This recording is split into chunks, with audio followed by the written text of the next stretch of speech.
কে আসলে এত রাত্রে আবার বুঝলাম না। কাজের সময় কেউ আসলে খুব বিরক্ত লাগে।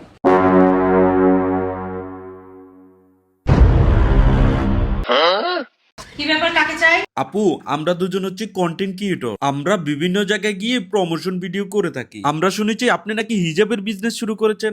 আমাদেরকে বিভিন্ন ধরনের মানুষ হায়ার করে নিয়ে যায় টাকা দিয়ে, কিন্তু আপনার এটা পাশে থাকাতে আমরা নিজ দায়িত্বে এসে গেলাম আর কি। আপনি চাইলে আমাদেরকে দিয়ে প্রমোশন ভিডিও করা নিতে পারেন। আর আপনি যদি আমাদের দিয়ে প্রমোশন করান তাহলে রাতারাতি আপনার বিজনেসটা চাঙ্গা হয়ে যাবে, আপনার বিজনেসটা একদম ব্র্যান্ড হয়ে উঠবে। আপনাদেরকে কে খবর দিছে আমার এখানে আসার জন্য? আপনারা কন্টেন্ট ক্রিয়েটর, এটা ঠিক আছে, কিন্তু আপনাদেরকে আমার এখানে আসার জন্য কে দাওয়াত দিছে আমি তো এটা বুঝলাম না। আচ্ছা শুনেন, আপনাদের সব কথা শুনলাম, আমি বুঝতে পারছি। ভাই আমার এখন কোনো ধরনের প্রমোশন লাগবে না। রাতারাতি আমার বিজনেস একদম চাঙ্গা হয়ে আসমানের উপরে ওঠারও দরকার নাই। আর হায়াল আবিদা এটা ব্র্যান্ড তৈরি করতে হবে না, এটা অলরেডি একটা ব্র্যান্ড, ওকে? আর আমার যদি কখনো প্রমোশন লাগে আমি ইনশাল্লাহ তখন চিন্তা করে দেখবো। আর এখন মূলত আমি মোটেও প্রমোশন করাতে রাজি না, কারণ হচ্ছে আমি এখন স্টক প্রবলেমে আছি, ওকে?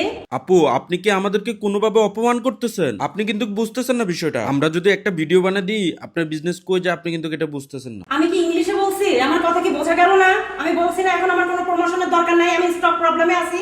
জানতো অযথা বিরক্ত করে। মুখের উপর দরজা লাগাই দিল। কি একটা অবস্থা! কন্টেন্ট ক্রিয়েটরদের এত দুর্দিন চলে আসছে, হ্যাঁ?